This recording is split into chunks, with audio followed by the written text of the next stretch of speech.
45 सातारा लोकसभा मतदारसंघाच्या सार्वत्रिक निवडणुकीच्या नोटिफिकेशन आज झालेलं आहे। आजपासून नॉमिनेशन भरण्याच्या तारीख सुरू झालेला आहे, ते 26 पर्यंत आहे। आज कोणी अर्ज भरलेला नाही। त्याच्यामध्ये थोडक्यात आजची माहिती आपण पहिल्या दिवशी मी दिलेलीच आहे। त्यापैकी आपल्याला एकूण वोटर्स आणि जिल्ह्यामधल्या मतदान केंद्रांची संख्या आपण यापूर्वीच दिलेला आहे। आपल्याकडे एकूण रेकग्नाइज्ड पार्टी आहे ते 8 आहे। त्याच्यामध्ये भारतीय राष्ट्रीय काँग्रेस, राष्ट्रवादी काँग्रेस पार्टी, शिवसेना, भारतीय जनता पार्टी, महाराष्ट्र नवनिर्माण सेना, बहुजन समाज पक्ष, भारतीय कम्युनिस्ट पक्ष, भारतीय कम्युनिस्ट पक्ष, मार्क्सवादी, हे 8 पक्ष तो रेकग्नाइज्ड पार्टी म्हणून आहे। उरलेल्या सर्व पार्टी बाकी राज्यामध्ये ते रेकग्नाइज्ड पार्टी असले तरी आपल्याकडे निवडणूक लढवताना त्यांना रजिस्टर्ड पार्टी म्हणूनच घेणार आहे, तो रेकग्नाइज्ड पार्टी म्हणून नाही। आज तारखेला आपल्याकडे जवळपास 22,89,000 मतदार आहे। आपले एपिकचं कव्हरेज 96.28% आहे। त्याच्यामध्ये माझा 45 सातारा लोकसभा मतदारसंघाच्या अधिकाऱ्यांची माहिती आहे। त्याच्यामध्ये मी आरओ म्हणून काम करतो आहे। प्रमोद यादव ॲडिशनल कलेक्टर साहेब तो आचारसंहिता कक्ष प्रमुख आहे। कायदा आणि सुव्यवस्थेच्या कक्ष प्रमुख संजीव देशमुख RTC आहे। डेप्युटी DO श्रीमती सुनंदा गायकवाड आहे। ते रजावर आहे त्या कालावधीमध्ये ते पराग सोमन आपल्या डेप्युटी कलेक्टर EGS त्याचं काम बघते। त्या व्यतिरिक्त 6 असेंब्ली कॉन्स्टिट्युएन्सीमध्ये सूरज वाघमारे तो सहाय्यक निवडणूक अधिकारी म्हणून निवडणूक निर्णय अधिकारी म्हणून वाईच्या बघणार।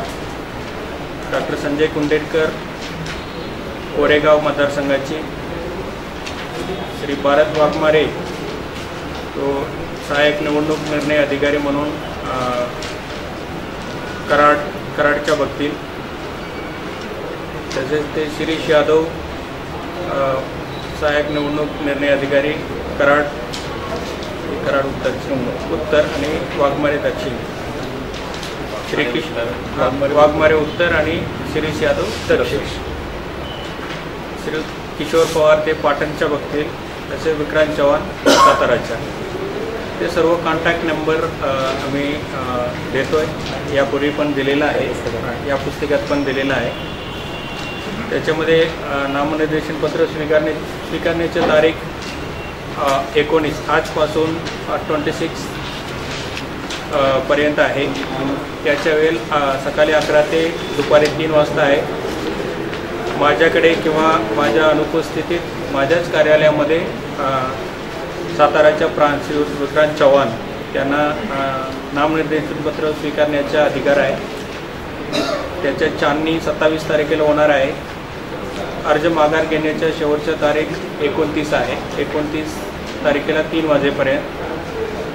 मतदानाचा दिवस 17 एप्रिल सकाळी 7 ते सायंकाळी 6 वाजेपर्यंत आहे। पूर्वीपेक्षा आपण ते 1 तासाने वाढवून दिलेला आहे आणि मतमोजणीचा दिनांक 16 मे आहे।